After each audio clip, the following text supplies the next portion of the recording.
کے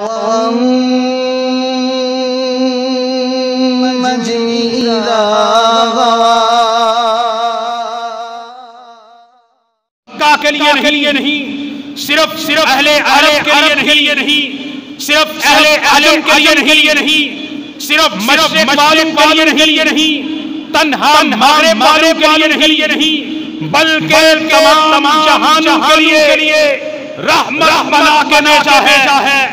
اور آپ کی آمد، آپ کی بعثت، آپ کی تشریف آوری، آپ کی اس کائنات کے اندر جلوہ افروزی کہ جس کے آنے کے بعد شرک کی مشعلیں بجھ گئی، جن کے آنے کے بعد بیداد و خرافات کلام ہو گیا۔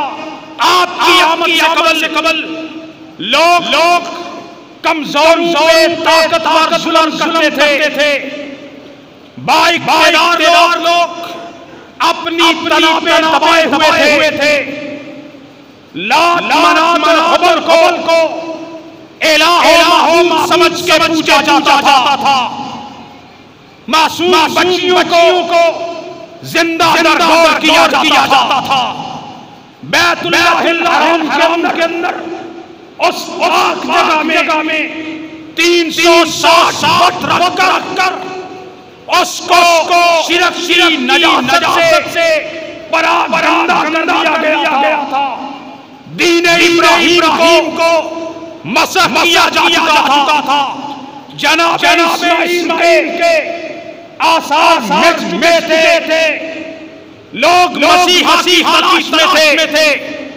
اور تو کے حقوق سلب کیے جا چکے تھے، سود خوری عام تھی، بدکاری میں تھی، حلال حرام کی کوئی پرواہ اور تمیز نہ تھی، شرک بدعت خرافات اخلاقی پستی، معاشرہ اندھیرے اور جہالت اور اخلاقی پستی کے گٹاٹ اندھیروں میں چکا تھا۔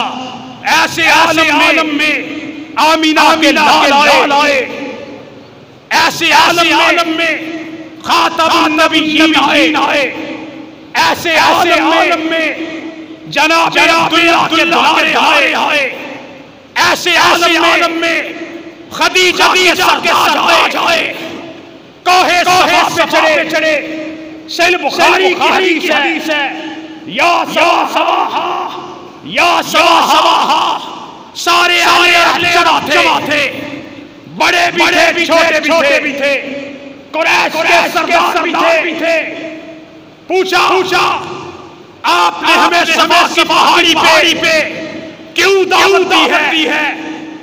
آپ نے کہا لبثت فیکم عمرا، 40 سال گزارا، فکیف تفهمونی، بتاؤ میرے تمہارا تجزیہ کیا ہے، تجزیہ کیا ہے، خیال کیا ہے، تصور کیا ہے، شہادت کیا ہے، گواہی کیا ہے؟ سب نے کہا ما جربنا علیک الا صدقا، ہم نے آپ جب بھی تولا، آپ سے جب بھی تولا پڑا، کعبہ کی رسم کو سچا کھرا اور راز ہی پایا ہے۔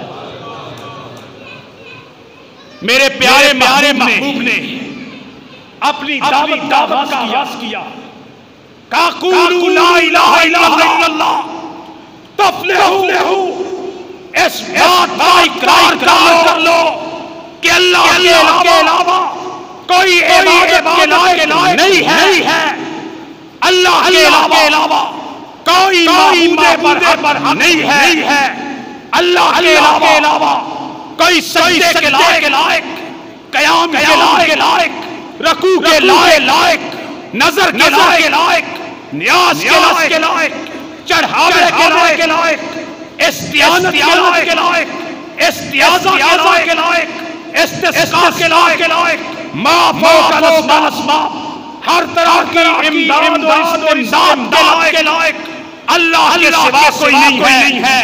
یہ دعوت توحید کی دعوت تھی، یہ دعوت لات و منات کے بت گرانے کی دعوت تھی، یہ دعوت غیر اللہ کی سجدہ ریزی کو چھوڑ کر اپنی زمین نیاز کو ایک اللہ کے سامنے جھکانے کی دعوت تھی.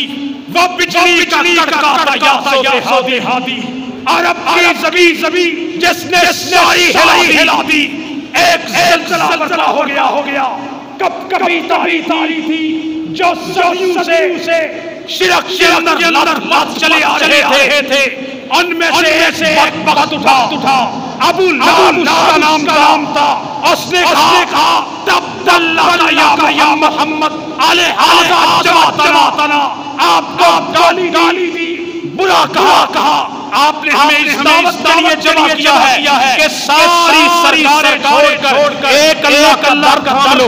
اللہ کے علاوہ نہ کوئی عبادت کے لائق ہے. اللہ کے علاوہ ربوبیت کا حقدار.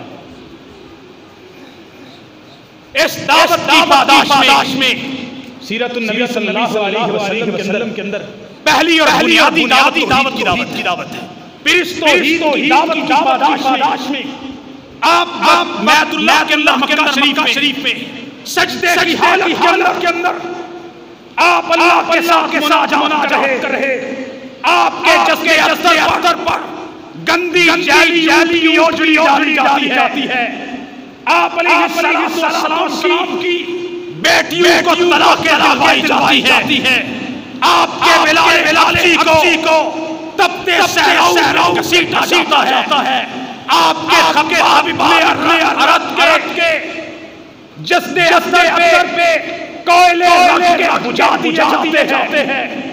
آپ کی سمیہ کو نیزو سے دو کے درمیان میں باندھ کے اس کو دو ٹکڑوں میں تقسیم کیا جاتا ہے.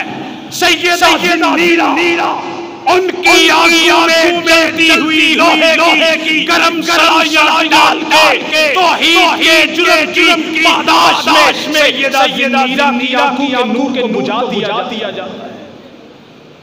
آپ کے ساتھیوں کو تنگ کیا جاتا ہے. آپ کو مکہ شہر چھوڑنے پہ مجبور کیا جاتا ہے. غزوات ہوتے ہیں, جنگیں ہوتی ہیں, امن خطرے بڑھتا ہے.